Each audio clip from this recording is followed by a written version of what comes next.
You wanted the best. You've got the best podcast. The hottest podcast in the world.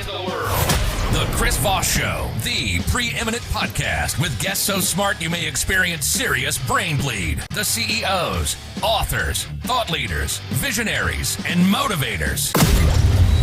Get ready. Strap yourself in. Keep your hands, arms, and legs inside the vehicle at all times, because you're about to go on a monster education roller coaster with your brain. Now, here's your host, Chris Voss. Hi, folks. Chris Voss here from the ChrisVossShow.com. The ChrisVossShow.com. I don't know why you guys love that, but I always have to do it because you run up to me and do that to me wherever an event I go. The ChrisVossShow.com. And I'm like, security. Anyway, guys, welcome to the big show. We certainly appreciate you guys being here. As always, refer the show to your family and friends.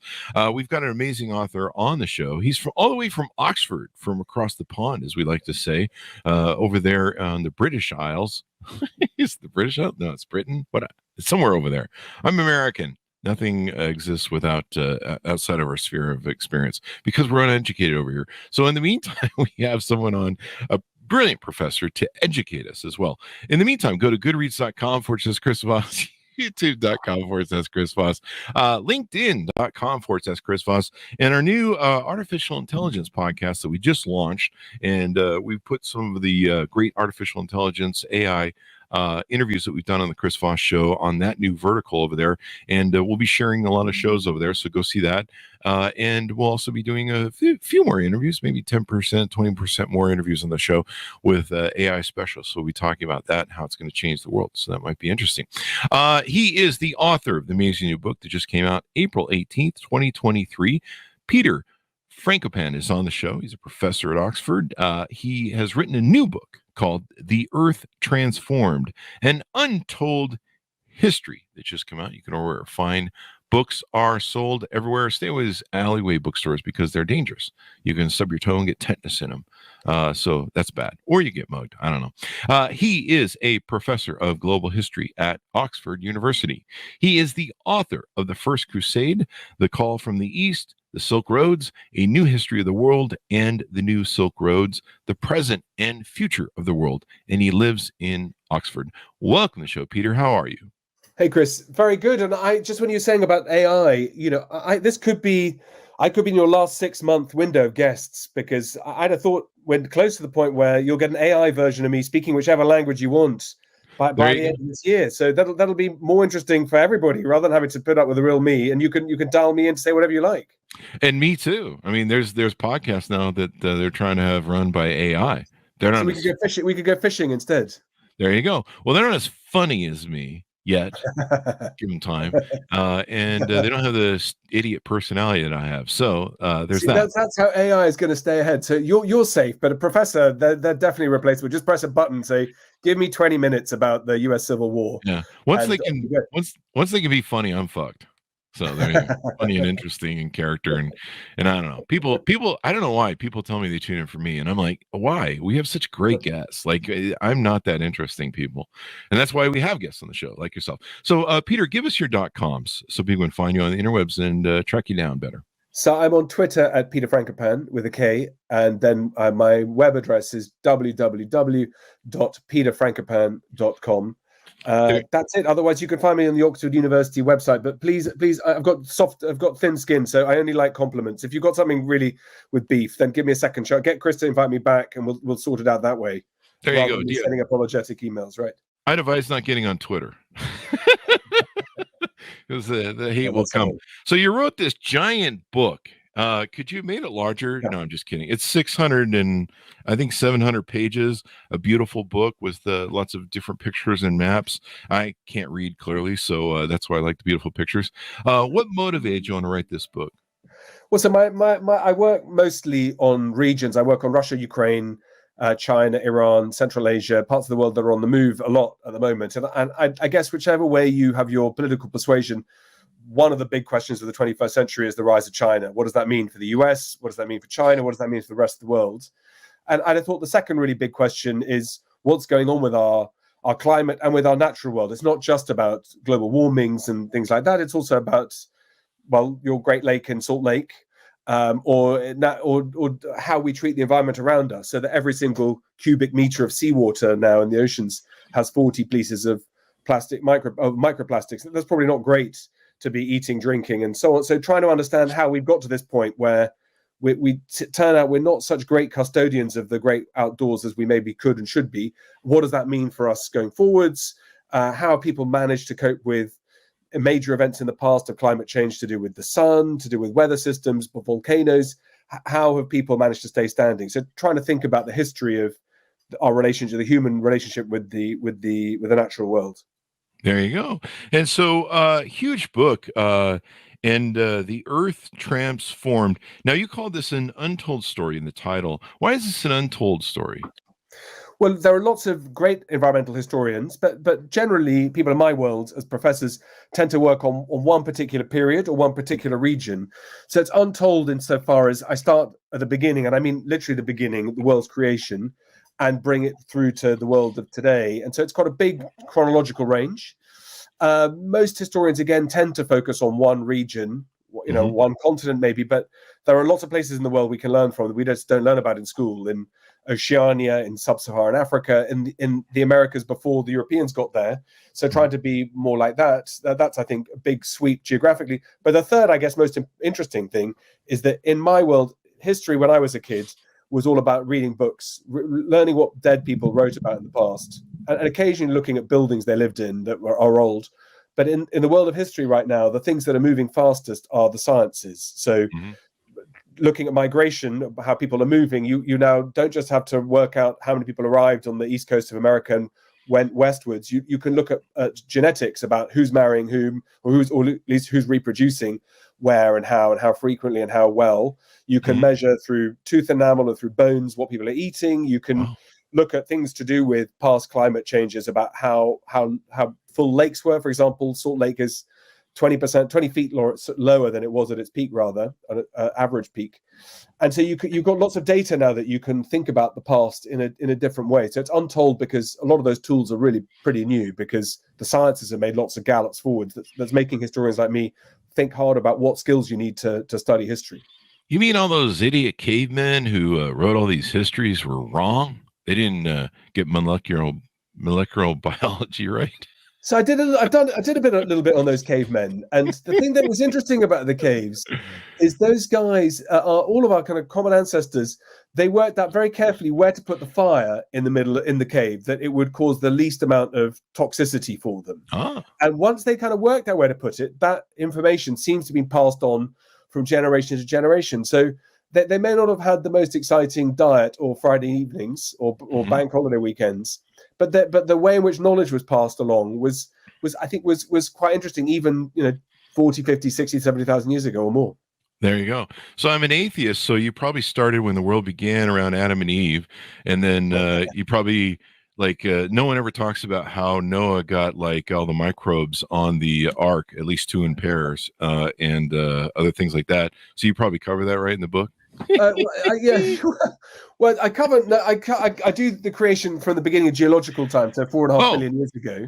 Right. But even for your listeners who are not atheists, will understand the same story, which is that God created the world to be perfect and then put humans in absolutely last. Yeah, that was a bad mistake. And then when they messed it all up, they got punished environmentally and ecologically. But in the kind of way I tell it, that flood of Noah isn't just a Bible story. It's also in Quran and other religious texts. It's also in Mesopotamian chronicles written in what's now Iraq, which is one of the earliest civilizations. Texts in Egypt writing about this enormous flood. And forget about the animals, and I guess the microbes probably inside the animbit would be my guess. How they stuck around. Yeah. But there was obviously. What about the dinosaurs? How do you get them on the ark? Yeah, those are a little bit harder. I think the vegetarian ones are probably okay. But I think that there was obviously some massive flood event to do with exceptional levels that scared people in the past. And it scared to the point that they wrote it. Well, first, they tried to understand why it happened. And for them, it was all about them being God punishing them. But also they wrote it down so future generations would be aware that this might come towards them. So that it's been around for a long time. People have been worried about changing climates. There you go. We've had changing climate here in Utah, as you mentioned earlier, with the Great Yeah. Salt Lake, and Yeah. we've had like this. The record snowfall, I believe, that we've ever had here, and so now I'm building an ark actually because It's it's not bad, starting never to a melt. bad idea. Make So sure you've got plenty of water, and make sure you got all your Netflix films downloaded, because if the Wi-Fi goes down in the flood, you've got to make sure it's on your tablet ready to watch. we've got a Starlink, Elon Musk Starlink for the ark. Okay. But the one thing I'm having a problem figuring out is if you remember the old Bill Cosby bit, what's a qubit? So give us some tease outs of some of the stories or findings that are in the book so we can entice people to want to pick it up. Okay. Well, I'll give one good example is the Roman Empire. People remember from that great Gladiators. That great film with the Russell Crowe and Joaquin Phoenix. I gathered, in fact, today, hot off the press, that Pedro Pascal is in discussions to make a follow up.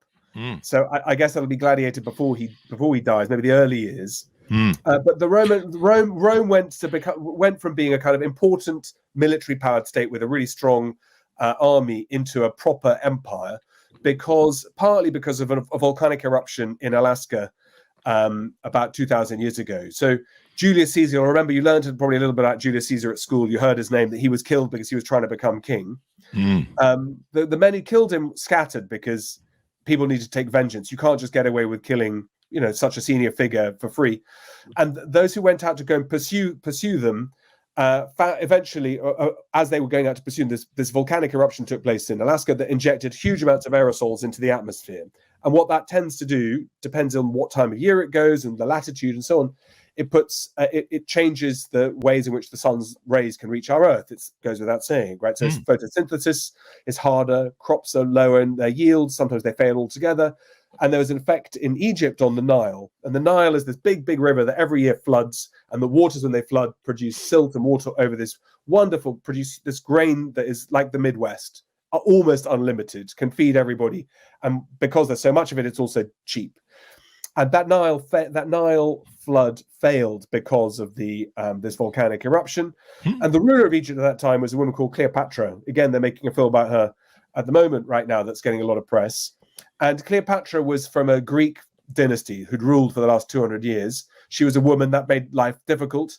And the way that the Egyptians kept power in their family was marrying their brothers and sisters, which was, I think, probably not the same as happens in some counties in the United States. It's where you marry your brother and sister to stop other people getting access to power because you don't want to promote anybody else.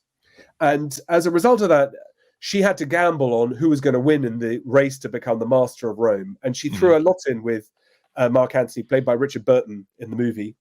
And she gambled wrong because the guy who managed to screw them both over, if you excuse my language, was a calculated little weasel of a figure called Octavian.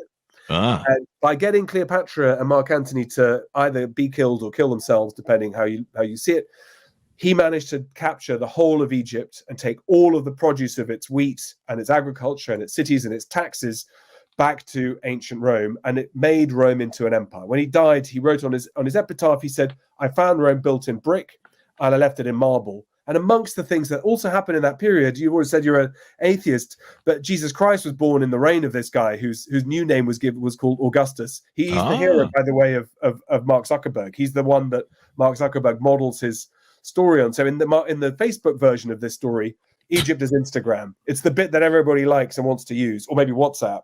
And it's what made Rome into a huge empire. So there were lots of reasons for that. Rome's politics, Julius Caesar, these particular individuals, Cleopatra, her Greek ancestry, but the volcanic eruption played a role. And quite often there's something involved in natural world things that pushes on into the real world. So I'll give you one other quick example, Chris. Can I let me pause you there to get something in? That's interesting because I've always heard, I'm a big Marcus Aurelius fan. Is it Marcus Aurelius? Yeah, I'm getting old. I keep the meditations. Yeah, I got right there. Right at all times. I'm a Stoic. I love Stoicism. Yeah, Ryan Holiday writes some great books. Right. And so I didn't know that about the I've always heard the Cleopatra story and how she seduced a lot of the Roman guys and all that stuff, but I didn't know about that scientific thing. Right. You talked about. So it's the interesting. The side is self-preservation. That's what if you're vulnerable, you want to make sure you've got support everywhere. So that's not just, she's the way it was told in the past, she's a woman, she can't control her own emotions. It's more, if you're a leader in a precarious position, you want to make sure you're not going to get knocked over from any of your elites inside your country, let alone from those outside. So that eruption is a kind of, it's a factor. It's not perhaps the determinant one. These things would have all been there anyway, it might have happened anyway, but it just meant that when the Nile flood failed, the prices of crops went up. Inflation went up as a result. The people who suffer most are always the poor when that happens. The cost of living is a real thing back then too. And that means that people were quite interested in a change of direction. And if the change of direction better still doesn't come from somebody Egyptian, then the ruling the most powerful families don't have to decide which one of them takes power. Actually having an outsider come back in to replace her is quite an elegant solution too. So I think it's how we think about history. It's trying to make sure we always factor that in. And that's the same actually in the present day today too. So for example, over here in Europe, we're living through a current really bad war where the Russians have invaded Ukraine. And one of the drivers for that, again, was the earthquake off Fukushima in 2008, which produced that awful tsunami that killed so many people in Japan. But one of the effects of that had is it startled the Green lobby in Europe that said, look, nuclear power is really dangerous because if a reactor ruptures, millions of people are at risk. And so Angela Merkel, the Chancellor of Germany at that time, decided to shut down all German nuclear power and say, it's okay, guys, we don't need that. It's dangerous. Plus, I get to look green. We can get unlimited gas and natural gas and oil from our friends in Russia. And in fact, we'll build a new pipeline. And so Mr. Putin thought, great, we've now got 60% of all German energy comes from us in Russia. Either we can turn off the taps or make the Germans pay, but they're never going to send tanks or get in the way. Yeah. And the Germans have taken a really long time to get to lean into what they should be doing in Ukraine because of that dependency. So again, that earthquake wasn't the cause, wasn't the reason why Putin invaded, but it's absolutely, definitely a factor in what has happened here in Europe in the last 12 months that's pushed energy prices around for you guys in the United States like it has done for us here. You could almost compare, you correct me if I'm wrong because you're from England, but you could almost compare what the EU did buying, helping fund and flood Russia with money. I mean, because all it is a gas station. All Russia is a giant fucking gas station. And flooding him with money to give him the money to fight the Ukraine war, you could almost equate that to the same thing England was doing by selling airplane parts and engines and all the shit to Hitler before the war. Churchill was going, hey, what the fuck are we doing? And like, yeah, it's money, man. Whatever. Yeah, we did the same things. I say, it's a long time ago to you guys in the colonies in the United States. Yeah, and in due course, those in the United States got strong enough to say we're going to do this our own way. And again, I write about that in my book too. One of the key reasons which I wasn't told about at school around why the United States declared independence and got away with it wasn't just about no taxation without representation, which everyone understands that. It was also that the hurricane seasons in the 1760s and early 1770s were really, really bad in the Caribbean and the southern part of the United States, which at that time was French and Spanish. And merchants in Philadelphia were being told by the government in London that they weren't allowed to sell goods and materials to the Spanish and the French because they were England's competitors at that time. And people living in the colonies are like, well, number one, your problems in Europe have got nothing to do with us. Number two, as one scholar's put it, this was the opportunity of a lifetime. So why would you not want to sell your food at marked up prices and make a fortune for yourselves? And that was one of the first reasons why the Congress was set up, was to try to make decisions that would benefit people living in American colonies. Again, partly to do with the fact that these islands like Cuba had been ravaged by such bad hurricanes, people couldn't eat. And when people can't eat, they're prepared to pay top dollar to get what they need. And that's a bonanza if you're on the right side of the equation. So these kind of stories around how climate patterns, etc., feed into how we should think about history. It's about putting all that back in as back into the story, maybe one level above the footnotes, but it always should be there. Yeah, I mean, I love history, and I love the authors like yourself that come on the show that talk about history, because the one thing we can learn from history is that man never learns from his history. But there's so many important lessons, and to me, I've always loved history because it's a huge strategy chessboard with a lot of moving pieces. And so what you're doing, I guess, with the book is filling in those pieces from a new science-based sort of thing to go, hey, there were other moving pieces in this, and maybe that wasn't told in previous history because these idiots that were cavemen were writing on walls and telling stories where they were, I don't know, high on Nabisco or something. I don't know. Yeah, that's right. Yeah, and I think that look at changes. The Spanish who settled Florida for the first 100 years wrote back to the King of Spain saying this place is so freaking freezing, we can't live here. It's too cold. And it's not just because they're Spanish. The Spanish have nice weather and nice climates. It's because it was significantly cooler in that time. And those changes are ones that we don't sort of think about. With Henry VIII or George Washington or the Romans, was the temperature about the same? Did it rain the same amount? Was it stable? How did people cope with stress? And one of the things that climates do, like you've had, these snowstorms in LA in March and, huge droughts followed by massive rains. It's really hard to adapt to those kinds of shocks. It's not impossible, but it's normally quite expensive. And you don't know what you're planning for, whether one year you're going to have too much rain and one the next. And that's the bit that's really hard for humans, is to cope with sudden shocks to your household budgets, sudden shocks to your environmental budgets. Yeah. And I imagine, England was doing a lot of stripping of minerals and just about anything off of us. It was basically a resource grab. And that was probably one of the other factors, wasn't it? I don't know. Yeah, I think that's all an empire is. Yeah. That's what Amazon is. That's what the Roman Empire was. That's what the Mughal Empire, that's what Russia is. That's the all sun empires. doesn't set on Amazon, I guess, nowadays, huh? Well, maybe, or other similar type of digital businesses.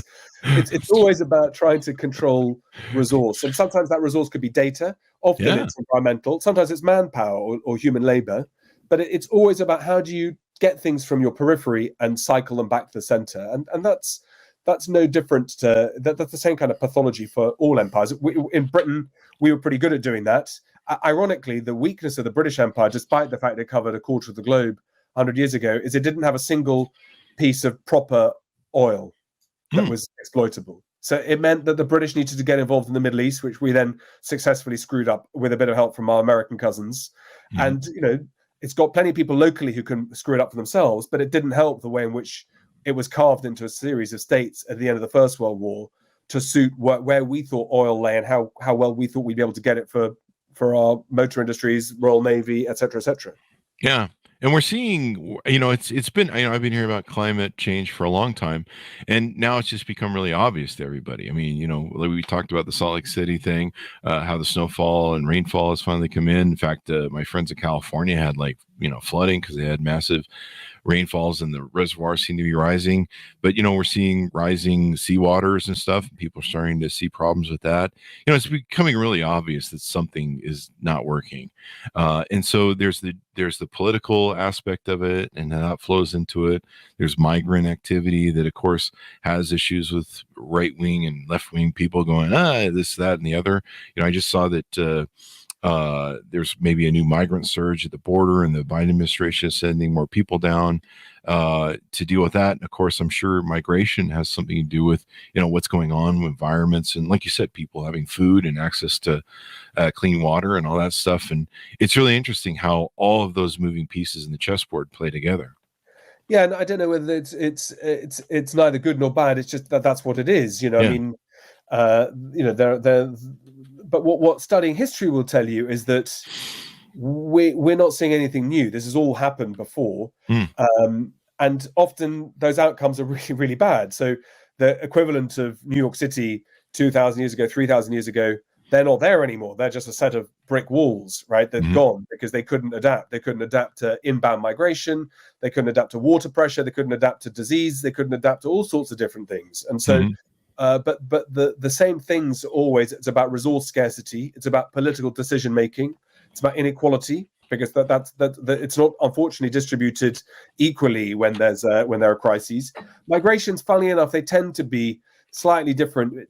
Usually people don't get up and leave. They normally try and make stuff work until it's impossible, and then the starvation can happen, famines, and in places like India there were repeated famines which claimed the lives of hundreds of thousands, if not millions in some cases, because people want to stay with their families. They don't want to leave their homes. It's a real wrench to do so. And it's quite hard to travel in really large numbers, because having 20,000 people camped by a wall in the southern part of the United States has problems of its own. So But migration is likely to be part of something that we see in the future for sure. Yeah, it's interesting how people. I think what I was leading to is how people vote and their geopolitics and everything else, just like the Cleopatra Rome thing.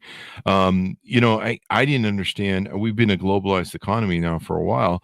I didn't understand how important Ukraine was to everything. Grain production, sunflower seeds are a big thing. I guess sunflower oil. I didn't realize how much that goes into stuff.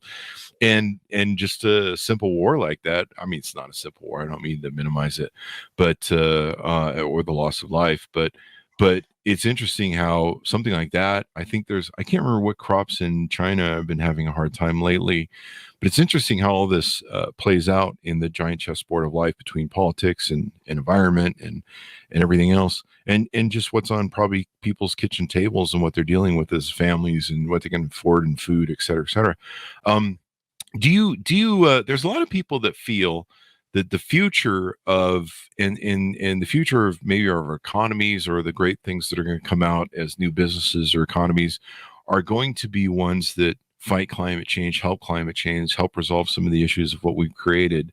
Do you have hope in humanity to accomplish that, or are we just fucked? Yeah, I think we're not all in it equally and together. I mean, so you guys in the United States, you've got one land border that people are going to migrate through, and that's your border with Mexico. That's it. We in Europe, those Canadians sneak in; they're pretty evil. Canadians, I think probably it's the other way around. I imagine over time, if projections work out as they are, you'll find Americans, Americans moving northwards. Yeah, that's usually what we're. It may be even into Canada. So I'd keep Trudeau on speed dial and make sure he's happy. Yeah. But so you've got one direction that people will come or do come. We in Europe, it's a different story. We're connected to Asia, we're connected to Africa, we're connected to these massive movements of people. So I think there are different challenges. Most migration and refugees tend to spill into the next door country and stay there, hoping that they'll come back. Mm-hmm. But yeah, do I have hope? Look, I think we as a species are extremely inventive, very resourceful. We're quite good in a crisis. Even COVID, my own university, we had a functional vaccine before the end of March 2020, which is just as we were locking down here in the UK. A vaccine was viable. We then had to test it and scale it and distribute it. But we're quite good at solving big problems. But solving problems when you're doing them at speed is super expensive, because you've got to try lots of things at the same time. Some of them are not going to work.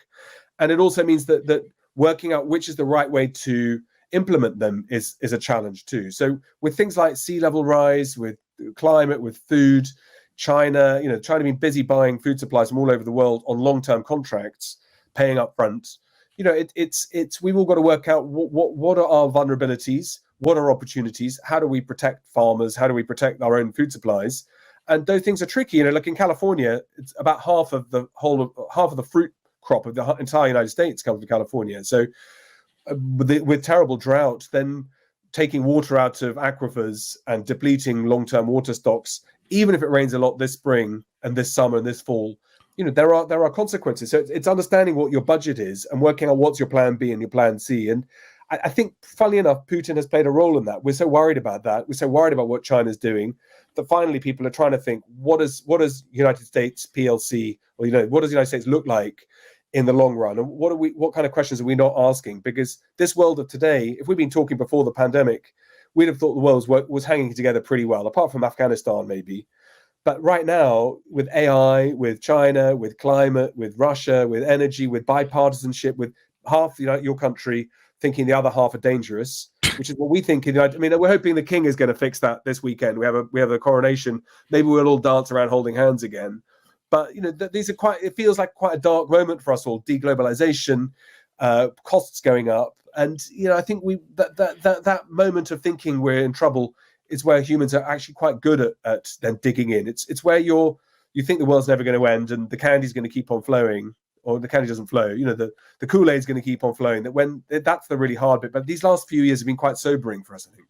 They have. And the one thing I hate, and this is why I promote history and learning from history, is it seems like we always wait till like the shit hits the fan. Like then we're like, we should probably do something about it now.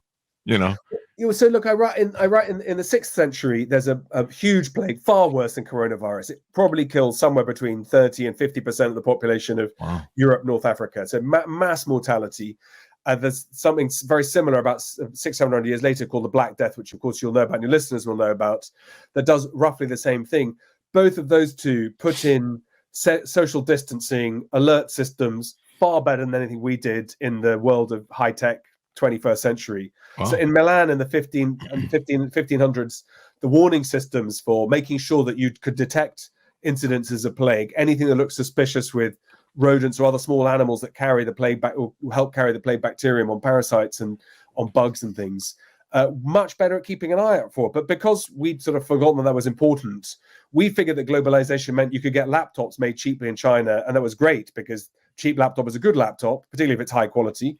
We forgot to think that if people sitting on an airplane flying from Utah to New York starts coughing, the whole plane might get infected with something. We sort of forgot that those natural worlds are part of where we inhabit. And funnily enough, people 400 or 500 years ago understood that much, much better, that when ships came in, they would have to quarantine. You want to make sure that they're not bringing any nasties alongside all their goods in the hold of the cargo. So we just got to relearn some of that stuff. That's why the history is so important. Yeah, definitely. The one thing man can learn from his history is man never learns from his history. And that's why we go round and around, as we always say. So these are important aspects. Anything more you want to tease out on the book before we go? No, look, we have a slightly different view of what we think people in the United States think about climate change. We tend to think over here that there are a lot of people who get very hot under the collar about what climate change is, that they'll say, look, societies can cope with warming. It's nothing to worry about. And, I'll tell you as a historian, that's not the case. That's why you're sitting in Utah, not in ancient Rome, which is a beautiful city to visit, but it's no longer the center of a great global empire. United States would probably claim to be the world's greatest superpower by quite a long shot, I'd have thought, and is. So that process of failing to adapt is kind of how we think about history. I think we think over there that you guys in the States are we find it quite hard to understand some of your attitudes towards things like guns, towards things like your constitution, towards things like, how people who are really rich think that it's a crime to pay taxes. So yeah. I recognize that the ecosystem that I'm talking to sounds and looks very familiar, but it's very different to how we do things. But again, the point I think with history is not to come in with an agenda that I'm trying to tell everyone we're doomed or we're saved, but it's to be open-minded about reading about the past and being informed to make your own conclusions about what you think is good or bad. For example, a single pair of jeans requires about 7,500 liters of water to make. So that's about the average adult human's consumption of water for 7 years. That's not necessarily bad. That's not necessarily good. That's just a fact that is probably quite useful to know in a world where maybe water is already quite scarce. Or if you live in a place that's got tons of water, that's fine if the jeans are made there, but you probably don't want them made in places where the water is difficult. So I'm just an educator. So my job is to give people information, what decisions they want to make, who they want to vote into office, because parts of the world that we're talking about, we get to vote our legislators in, and half the world I work on, you don't. And we have a chance to ask for change if we want it, but I think therefore it's all the more important in democratic worlds for people to be really well educated so they can choose what they want and choose their futures. Yeah, it's like that CBS or NBC PSA. The more you know. Before you go, let me. Do you write about the your thoughts on the new electronic cars and stuff? And what's interesting to me is how much work goes in to make those batteries. And even if one catches on fire, and they catch on fire evidently more than most cars, it takes a lot more water to put it out. And even then, I mean, we have to over here. We're sinking them in pools and shit for 48 hours or a week or something because they can still catch fire. What's your thoughts on that? Are we really saving the environment with electric car, or are we just conning ourselves? Great question. So the EVs have two main environmental downsides. One is they're quite a bit heavier than regular cars, and that means that the wear off their tires is much higher than it is off a regular petrol diesel car. And that in turn means that the air quality is degraded with PM2, so particulate matter, so very small little specks of dust that are very closely linked to self-harming, cognitive problems, shorter life expectancies, cardiovascular stuff. So heavier cars produce more of that stuff, measurably so. And so that's one thing we've got to keep an eye on. The other one is that if you're not drilling gas out of the ground, you need a lot more metal to be able to make some of these, not just the batteries, but the cars themselves and the components. So that metal's got to come from somewhere too. And clean mining is not easy because typically, whether you're mining, as we've spoken about, gold or other minerals, you've got to get rid of your tailings and you've got to dump them somewhere. And those quite often find their way into water systems. Mm-hmm. So EVs are cleaner in some ways because they don't burn carbon, but there are different footprints that they leave. The competition for copper in particular, but also lithium for the batteries and other components is acute and will be like oil. It'll make some countries super rich. It'll make some individuals super rich. And that's a geological lottery of who that is. As it happens, I've got one of my colleagues at my university who's working on new battery technologies that could improve by 1,000 times battery efficiency. He's a kind of young genius.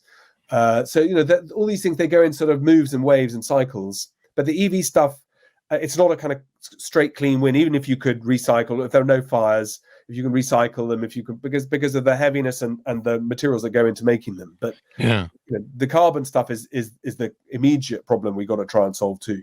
And then China's production with, its coal plants, and I think it produces 50% of pollution in the world? Yeah, something like that. I saw something on that, and I don't have the so 496 out of the 500 most polluted cities on Earth are in Asia, almost mainly in India and China. Mm-hmm. And in those parts of the world, in fact, there's quite a lot of environmental pressure groups, particularly in China, to demand cleaner air, because no one, as you get rich, particularly when you get richer, you make more demands of your government, even in communist party states. Mm-hmm. And so environmental protest has been quite an important part of Chinese political activism for the last 20 or 30 years, which does sometimes go on despite what we might think. So China's putting a lot of money into green technologies, but the coal stuff is a problem. And some of the coal that China gets for its energy from, they're putting outside China, so it doesn't sit on their scorecard, but fits in places like Pakistan too. So the environmental stuff there in the developing world is hard, but the scale of these countries, I think it's almost unimaginable to you guys in the US. So in the US, there are 10 cities that have a population of more than 1 million people. In China, there are 156 cities with more than 1 million people. Wow. And that's just a lot of energy that's needed. Everybody keeping their refrigerators going, everybody charging their laptops at night, watching TV. All those technological demands put huge pressure on your energy consumption. And the International Energy Agency reckons that global energy needs are going to double in the next 20 years. And that energy's got to come from somewhere. So that the more we can do really cheaply and environmentally safely, obviously the better for everybody. Yeah. You mentioned India, and at the beginning of the show, I was actually, one of my queued up questions was, recently India, it looks like China has really fucked itself by its one child policy, and they're trying to correct it, but it looks like they've created the same sort of spiral downward that Japan is going through right now. And with generational and being able to keep up, a country that is growing is dying. Same thing with the business. And it looks like India just passed, I think it was last week or 2 weeks ago, India just passed in size of population China. That's right. And so everyone is always like, China's rising, China will be the future economy of the world. I heard by I think 10 years ago, I heard by 2025, China will be the largest market and they'll beat us and outpace us. But now it looks like India really is the thing. Well, China's economy, these things, so China's economy has been growing fast, but per capita income in China is only $10,000. So it's still not a rich country. There are obviously billionaires that seem to be everywhere in some of these big cities driving, cars that are unbelievably expensive. But because there are 1.4 billion people in China, actually averages out, it's quite a low, it's a low to medium income country. India has, like you said, has got a young population. Median age in India is 28. So you've got a lot of young people. And that's very exciting because that's mouths to feed, that's tech to buy, that's people to go on holiday and to travel. And disposable income in India has risen through the roof. So 30 years ago, there were 2 million people had a 2 million household, I should say, disposable income of $10,000. There are now 120 million people with disposable incomes of $10,000. And in the last 7 years, the number of measured as extreme poor in India fell from 120 million to 15 million. So there's still terrible poverty in India, but India's been galvanizing really fast. Its traditional weakness has been bad investment infrastructure, roads, the bureaucracy, etc. But even some of that has been, the spending has gone up dramatically and the results have gone up. So India's in the process of trying to work this out, but it's got a race against the clock too, because it too is energy inefficient and energy short. It needs to import a lot of its energy sources. It needs to, it's okay on the food, but it's hugely water stressed because there's 1.4 billion people. That's a lot of visits to the toilet every day. That's a lot of visits. There's a lot of bathing to do, and that's a lot of stuff going into rivers. And that is the real Achilles heel that India has. It's very dependent on water coming down from the Himalayas every year.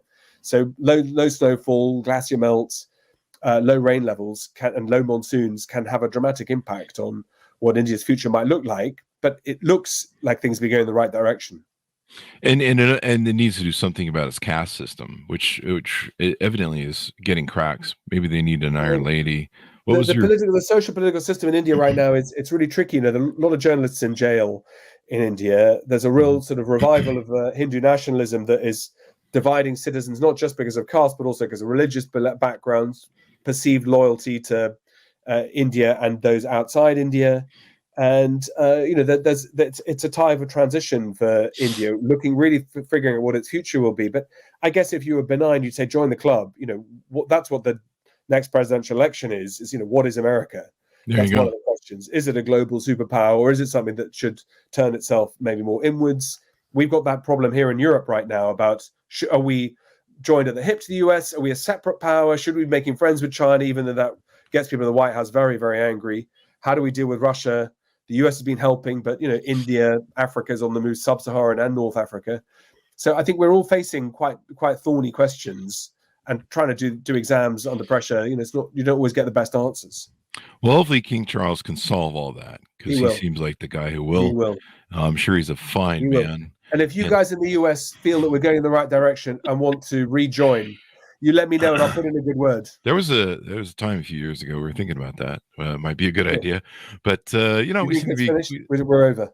We seem to be coming back, but I'm just glad you guys got a prime minister that stayed more than a week. It depends which day this is being broadcast. We might regret that. We went through. I mean, I don't know. It felt like we went through kind of teenage wobble, Yeah. But we're back. It's all under control. The great thing about Britain is it somehow it all works. I'm in a university that's been going for 800 years, and there's not a day that goes by where I wonder how does it all stay together. We're 38 different colleges. We've got multiple different faculty trying to explain who we are to an outside and how things work, what gown you should wear on what day. Almost impossible. And yet here we are, still winning Nobel Prizes and doing all right. As Obama used to say, he referred to us, but I think it's true of Britain too. I mean, we're a country that zigzags and we go back and forth, and sometimes we do stupid stuff and sometimes we do good stuff, and it's kind of as we say in our Constitution, it's the drive for a perfect union, which we'll never achieve, but we're trying to get there, or we think we are. I don't know if we it's like a marriage, you can always do better. Yeah, I mean, we're the asshole Americans. We're always going to probably have that moniker the way we go. And everyone hates us around the world and loves us at the same time. It's a weird dichotomy that we have. I always tease my Canadian friends. I'm like, you guys are the nice ones up in Canada, and we're like your drunken brother who just goes around and starts fights around the world. And you guys are up there going, for fuck's sakes, these guys, why do we have to be next to them? Like they just. Well, like I said, I'd say if these projections are right, and I suspect they probably are, be as nice to as many Canadians as you can, because you're going to need. Might need those friends to be grateful for that. For the healthcare, just try you're doing a little bit better. Just try hard. I'd be willing to be forced to use pronouns for the healthcare. You give me a great idea though at the show. I'm not even kidding. Your jokes about AI.